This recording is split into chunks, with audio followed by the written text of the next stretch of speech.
Leg before wicket. LBW के नियम नहीं समझ में आते हैं तो चलिए आपको सिंपल भाषा में समझा देते हैं। एलबीडब्ल्यू यानी स्टंप्स पर जाती हुई कोई सी भी बॉल आपकी बॉडी के किसी भी पार्ट को टकरा जाए तो आप एलबीडब्ल्यू आउट दिए जा सकते हो। दोस्तों, इस रूल को 1774 में पहली बार सिर्फ इसीलिए लाया गया था ताकि बैट्समैन बॉल को रोकने के लिए अपने पैरों का इस्तेमाल ना करें, क्योंकि इसे शुरू से ही नेगेटिव स्पोर्ट्समैनशिप माना जाता था। उसके बाद 1839, 1935 और 1972 में इस रूल में कई बार चेंजेस हुए। उसके बाद फाइनली ये रूल कुछ इस प्रकार से है।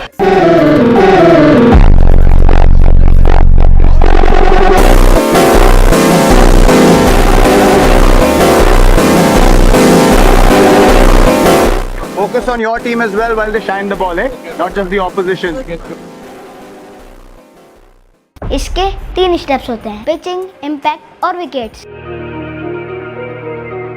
पिचिंग यानी बॉल का टप्पा। बॉल का टप्पा अगर ऑफ स्टंप के बाहर है तो बैट्समैन आउट दिया जा सकता है, लेकिन बॉल का टप्पा अगर लेग स्टंप के बाहर है तो बैट्समैन नॉट आउट दिया जाएगा, क्योंकि बैटिंग करते वक्त बैट्समैन साइडवेज पोजीशन में होता है और लेग स्टंप के बाहर पिच होने वाला बॉल बैट्समैन को अपने पीछे से आता हुआ दिखता है। इससे बॉल को साइड कर पाना आसान नहीं होता। इसे बैट्समैन के लिए एक ब्लाइंड स्पॉट भी कहा जाता है और इसे नेगेटिव स्पोर्ट्समैनशिप भी माना जाता है, क्योंकि जब भी बॉलर बैट्समैन के लेग स्टंप के बाहर बॉल को पिच कराता है तो वो डायरेक्टली इनडायरेक्टली बैट्समैन की बॉडी को टारगेट करता है, स्टंप्स को नहीं। और यहाँ एक बात याद रखें, राइट हैंडर और लेफ्ट हैंडर के लिए लेग स्टंप अलग अलग होता है।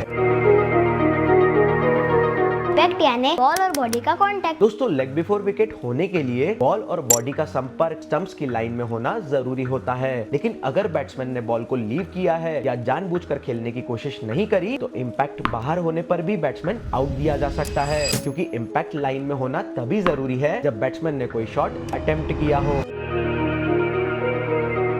दोस्तों, एम्पायर को ये सोचना होता है कि अगर बॉल बॉडी से ना टकराती तो क्या वो विकेट्स को हिट कर जाती, अगर हाँ तो ही बैट्समैन आउट दिया जा सकता है, क्योंकि एम्पायर के जजमेंट से अगर बॉल विकेट्स को हिट नहीं करती तो एम्पायर आउट नहीं दे सकता, भले ही पिचिंग और इम्पैक्ट दोनों लाइन में भी हो। और यहाँ 2 बातें याद रखें। पहली तो ये कि बैट्समैन का बैट, ग्लव्स और ग्लव से अगर कोई रेस्ट बैंड भी जुड़ा हो तो वो बैट की कैटेगरी में ही आएगा और बाकी पूरी की पूरी बॉडी लेग बिफोर विकेट की कैटेगरी में। और दूसरी बात, वीडियो अच्छा और इन्फॉर्मेटिव लगा हो तो चैनल को सब्सक्राइब करें। जय श्री महाकाल।